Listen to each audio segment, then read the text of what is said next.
Hello students, today we are going to discuss corpus luteum formation and regression की जो corpus luteum form होता है उसकी जो रिग्रेशन होती है उसको डिस्कस करेंगे आज। कॉर्पस ल्यूटियम सबसे पहले होता क्या है, देखिए जैसे ही सेकेंडरी oocyte जो है वो ओवरी से रिलीज हुआ, मतलब कि ओवम की जैसे ही एक्सपल्शन होती है फॉलिकल से, वैसे ही क्या होता है कि जो granulosa and theca interna cells होते हैं, वो जो मेच्योर ग्राफिन फॉलिकल के granulosa and theca interna cells होते हैं, वो क्या करते हैं, वो रैपिडली ल्यूटिन सेल्स में चेंज हो जाते हैं। तो ये जो ल्यूटिन सेल्स में जब जो चेंज हो गए तो उससे क्या होता है कि वहां पे जो कोई भी जो स्पेस वहां पे प्रेजेंट होता है वो फिल्ड हो जाता है लिपिड इंक्लूजन्स के साथ, क्योंकि यही ल्यूटिन सेल्स क्या करते हैं, डायमीटर में इंक्रीज हो जाते हैं।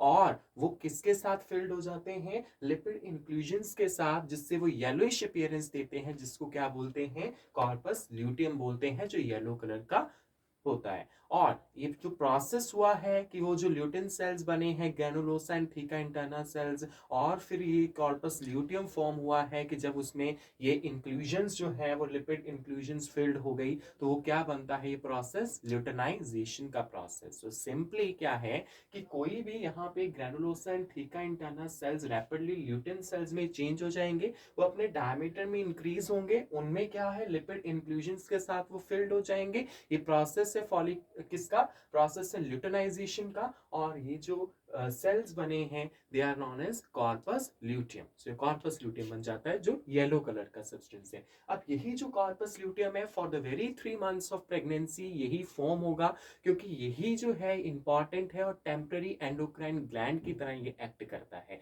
टेम्पररी एंडोक्राइन ग्लैंड क्यों बोल रहे हैं, क्योंकि जैसे ही फीमेल में अगर प्रेगनेंसी हो रही है तो क्या होता है कि यूरिन में, उस फीमेल की यूरिन में जो HCG ह्यूमन क्रॉनिक गोनाडोट्रोफिन होता है, HCG, उसका टेस्ट जो है वो पॉजिटिव आता है।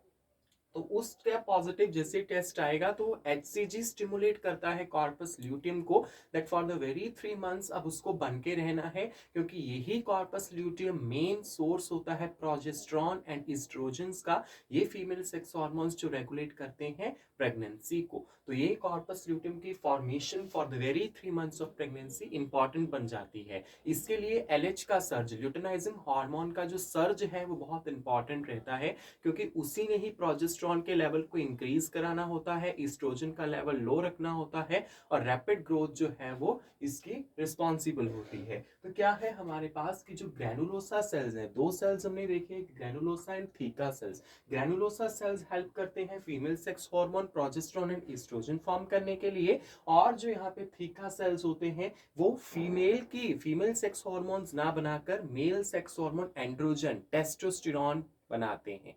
ठीक है, तो यहाँ पे हमने देखा कि ये क्या करता है, जो कॉर्पस ल्यूटियम बनता है वो 1.5 सेंटीमीटर डायमीटर में होता है, और जनरली ओवुलेशन के लगभग 7 से 8 दिन बाद ये बन जाता है, और 12 डेज आफ्टर ओवुलेशन के बाद ये डिजेनरेट भी होना स्टार्ट हो जाता है अगर वहां पे इम्प्लांटेशन नहीं हुई है। मतलब अगर फीमेल में प्रेगनेंसी नहीं हुई है, उसका रेगुलर मेंस्ट्रुअल साइकिल चल रहा है, तो जस्ट जैसे ओवुलेशन जो उसका डे है उससे लगभग जो 12 डेज है, यहाँ पे मैंने लिखा होगा कि 12 डेज आफ्टर ओवुलेशन क्या होता है कि वो रिग्रेट करना स्टार्ट करता है, रिग्रेशन होती है उसकी। तो कॉर्पस ल्यूटियम की रिग्रेशन से क्या बनता है, व्हाइट कलर की बॉडी बनती है कॉर्पस एल्बिकन।